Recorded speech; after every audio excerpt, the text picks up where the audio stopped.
আসসালামু আলাইকুম ওয়া রাহমাতুল্লাহি ওয়া বারাকাতুহু। প্রিয় দর্শক শ্রোতা, আপনাদের সকলকে চ্যানেল বি এর পক্ষ থেকে জানাচ্ছি আন্তরিক শুভেচ্ছা এবং মোবারকবাদ। আজকে আমরা একটি ব্যতিক্রম ধর্মী বিষয় নিয়ে আপনাদের সামনে আলোকপাত করব ইনশাআল্লাহ। সেটি হচ্ছে সোশ্যাল মিডিয়া ব্যবহারের নিয়ম এবং কিভাবে সোশ্যাল মিডিয়া ব্যবহার করলে আমরা সত্যি সত্যি ভালো মানুষ হতে পারবো, সে বিষয় নিয়ে আজকে কথা বলবো। প্রিয় দর্শক, সোশ্যাল মিডিয়া ব্যবহারের 10টি নিয়ম নীতি নিয়েই আজকে আমাদের আয়োজন। আসলে সোশ্যাল মিডিয়া বা টেলিভিশন বা অন্যান্য যে প্রচার মাধ্যমগুলো রয়েছে, এই মাধ্যমগুলো ব্যবহারের ক্ষেত্রে আমরা যদি সঠিক নিয়ম নীতিগুলো ফলো করতে পারি, তাহলে কিন্তু এই মিডিয়া ব্যবহারের মাধ্যমে আমাদেরকে আল্লাহ রাব্বুল আলামিন এটি নাজাতের ওসিলা করে দিতে পারেন। এই টেলিভিশন, মিডিয়া এবং সোশ্যাল মাধ্যমগুলোর মধ্যে আমরা যদি চিন্তা করি, এই জিনিসগুলো কিন্তু আসলে খারাপ নয়। এটি কিন্তু একটি পবিত্র ভাবেও আমরা কিন্তু এটিকে ব্যবহার করতে পারি। আমরা যে কোনো জিনিস এর প্রয়োগটা যদি ভালো হয়, তাহলে কিন্তু সেটিকে আমরা সঠিকভাবে চালাতে পারবো। এই যে যান্ত্রিক বিষয়গুলোকে সঠিকভাবে পরিচালিত করা, এটি কিন্তু আমাদের দায়িত্ব এবং কর্তব্য। সেটিকে যদি আমরা অন্যায়ভাবে আমরা যদি ব্যবহার করি, তাহলে সেটি অন্যায়ভাবেই পরিচালিত হবে। আজকে সোশ্যাল মিডিয়ার যে ব্যবহারের নিয়মগুলো আমাদের রয়েছে, সেটি আমরা জানার চেষ্টা করব। 10টি নিয়ম আসুন আমরা জেনে নেই। বর্তমান যুগে আমাদের জীবনের বড় একটা অংশ দখল করে নিয়েছে স্মার্টফোন ও সোশ্যাল মিডিয়া। সংযোগের দোহাই দিয়ে শুরু হলেও এটি এখন আসক্তিতে রূপ নিয়েছে, যা আমাদের উৎপাদনশীলতা কমিয়ে দিচ্ছে এবং মানসিক অস্থিরতা বাড়াচ্ছে। ইসলামের দৃষ্টিতে সময় অত্যন্ত মূল্যবান একটি আমানত। ডিজিটাল এই আসক্তি কাটিয়ে জীবনকে অর্থবহ করার 10টি সহজ সূত্র নিয়েই আমাদের আজকের আয়োজন। প্রথমেই বলবো সময়ের আমানত রক্ষা করা। সোশ্যাল মিডিয়ায় উদ্দেশ্যহীনভাবে স্ক্রল করা সময়ের বড় অপচয়। কিয়ামতের দিন প্রতিটি মুহূর্তের হিসাব দিতে হবে, এই চেতনা আমাদের সচেতন করে তোলে। রাসূল করিম সাল্লাল্লাহু আলাইহি ওয়াসাল্লাম বলেছেন, কিয়ামতের দিন কোনো বান্দাই তার কদম সরাতে পারবে না যতক্ষণ না তাকে তার জীবনকাল সম্পর্কে জিজ্ঞাসা করা হবে যে সে তা কোন কাজে ব্যয় করেছে। দ্বিতীয় নম্বরে অপ্রয়োজনীয় কাজ বর্জন। ফেসবুক বা ইউটিউবে এমন অনেক কন্টেন্ট আমরা দেখি যা আমাদের ইহকাল বা পরকালে কোনো কাজে আসে না। সফল মানুষের পরিচয় হলো তারা নিরর্থক কাজ এড়িয়ে চলেন। রাসূল সাল্লাল্লাহু আলাইহি ওয়াসাল্লাম বলেছেন, একজন ব্যক্তির ইসলামের অন্যতম সৌন্দর্য হলো নিরর্থক ও অনর্থক কাজ বর্জন করা। এরপর তথ্যের সত্যতা যাচাই করা। সোশ্যাল মিডিয়ায় দ্রুত ছড়িয়ে পড়া গুজব বা সংবাদ শেয়ার করার আগে তা যাচাই করা ঈমানের দাবি।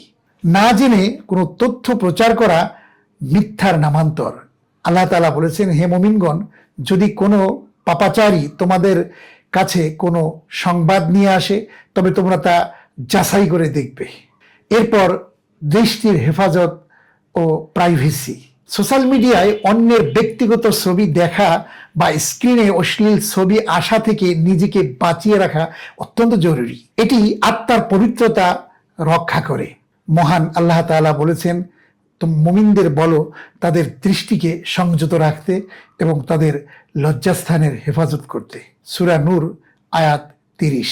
এরপর গীবত ও ট্রোলিং থেকে বিরত থাকা। অনলাইনে কাউকে নিয়ে উপহাস করা, ব্যঙ্গচিত্র বানানো বা কমেন্টে গালি দেওয়ার সরাসরি কবিরা গুনাহ। কারো অনুপস্থিতিতে তার সমালোচনা করাও কিন্তু নিষিদ্ধ।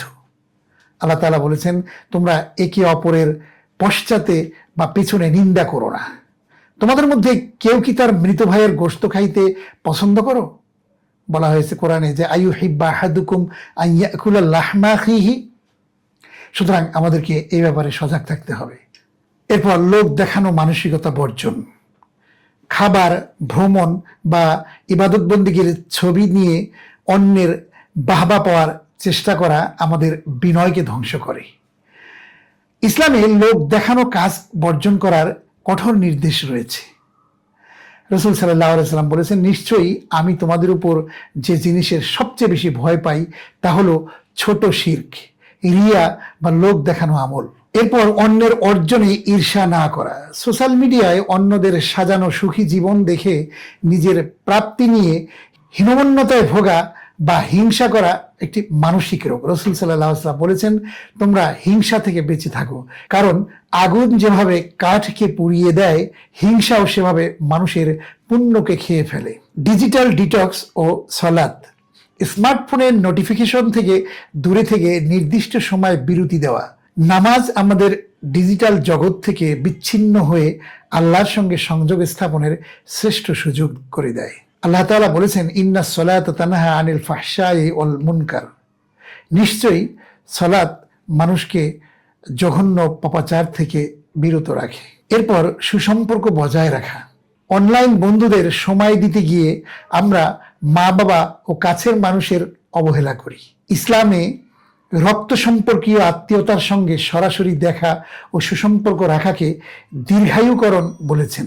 রাসূল করিম সাল্লাল্লাহু আলাইহি ওয়াসাল্লাম বলেছেন, যে ব্যক্তি তার রিজিক বৃদ্ধি এবং দীর্ঘায়ু কামনা করে, সে যেন আত্মীয়তার বন্ধন অটুট রাখে।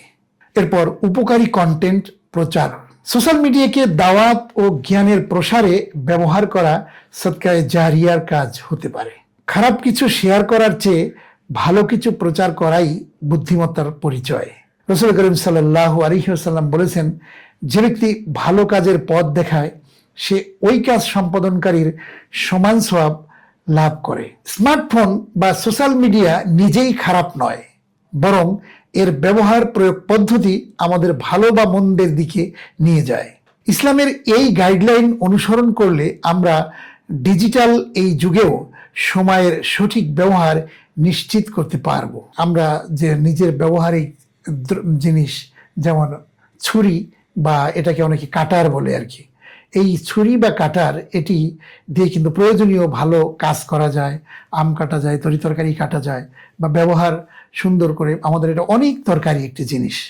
এটি যদি ডাক্তারের হাতে দেওয়া যায়, তাহলে ডাক্তার অপারেশন করবে, রোগীকে রোগমুক্ত করবে। কিন্তু এই ছুরি যদি ডাকাতের হাতে যায়, তাহলে অপারেশনটা হবে সেইভাবে। সন্ত্রাসীদের হাতে যদি এটি যায়, তাহলে কিন্তু সেটির ব্যবহারটা খারাপ পর্যায়ে চলে যাবে এবং মানুষ ধ্বংসের কারণ হয়ে দাঁড়াবে। তো এটি হল ব্যবহারের প্রয়োগ পদ্ধতির কারণেই এই television, media, radio station, cinema সব কিছুই কিন্তু আমরা সঠিক ব্যবহারের করে আমরা কিন্তু এটিকে নাজাতের ওসিলা হিসেবে আমরা কাজ করতে পারি।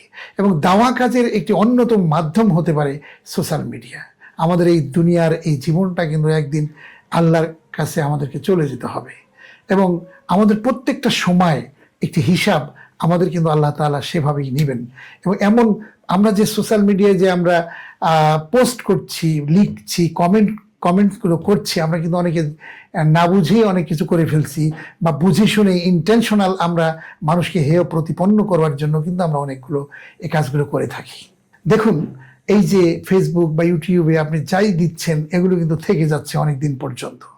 তো দুনিয়াতে যদি থেকে যায়, তাহলে কিয়ামতের দিন এগুলোকে আল্লাহ কি আবার আপনার সামনে ভালো করছেন না মন্দ করছেন এগুলো দেখাতে পারবেন না? এবং প্রত্যেকটা মুহূর্ত কিন্তু রেকর্ড হচ্ছে। আল্লাহ তাআলা বলছেন কোরআনে কারিমের মধ্যে, সূরা বনী ইসরাঈলের মধ্যে আছে যে, ইকরা কিতাবাকা কাফা বিনাফসিকা আল-ইয়াওমা আলাইকা হাসিবা, যে আল্লাহ ফেরেশতা দিয়ে এটি সংরক্ষণ করছেন এবং কিয়ামতের দিন এটি আমাদের সামনে স্পষ্ট করবেন। সমস্ত কার্যক্রমটা আমাদের সামনে দিবেন কিতাব আকারে। বলবেন যে আপন কর্মের রেকর্ড এখন পড়ো, তোমার হিসাবের জন্য তুমি নিজেই যথেষ্ট। এরপর বলা হয়েছে, মা ইয়ালফিজু মিন লাদাইহিন ইল্লা কাউলিন রাকিবুন আতীদ, যে মানুষ এমন কোনো কথা বলে না যা সংরক্ষণ করা হয় না, স্পষ্ট সংরক্ষিত রয়েছে। এবং শুধু তাই না, সূরা জিলজালে আল্লাহ বলছেন, ফামাইয়া আমাল মিসকালা যাররাতিন খায়রান ইয়ারা ওয়া মাইয়া আমাল মিসকালা যাররাতিন শাররান ইয়ারা, যে বিন্দু পরিমাণ ভালো কাজ যদি করা হয় সেটাও দেখানো হবে সেদিন, আর বিন্দু পরিমাণ খারাপ কাজ করলে সেটাও দেখানো হবে। সুতরাং আমরা অবারিতভাবে যা ইচ্ছা তা করছি, মিথ্যা একটা বেসাদি ছড়িয়ে দিচ্ছি, সব জায়গায় গুজব ছড়িয়ে দিচ্ছি, সোশ্যাল মিডিয়ার মাধ্যমে নানান অপপ্রচার আমরা যে চালাচ্ছি, এগুলো কিন্তু রেকর্ড করে যেমন আজকে রাখা হচ্ছে, তেমনি আল্লাহ রাব্বুল আলামিনও এটি রেকর্ড করে রাখছেন। তাই আসুন আমরা সোশ্যাল মিডিয়া ব্যবহারের ক্ষেত্রে আরও সচেতন হই। আমরা আমাদের নিজের জীবনকে ভালোভাবে গড়ে তোলবার জন্য কোরআন এবং সুন্নাহকে সোশ্যাল মিডিয়ায় ছড়িয়ে দিয়ে আল্লাহ, রসুল এবং পরকাল নিয়ে আমরা ভাবার চেষ্টা করি। এই হোক আমাদের প্রত্যাশা এবং প্রচেষ্টা। Channel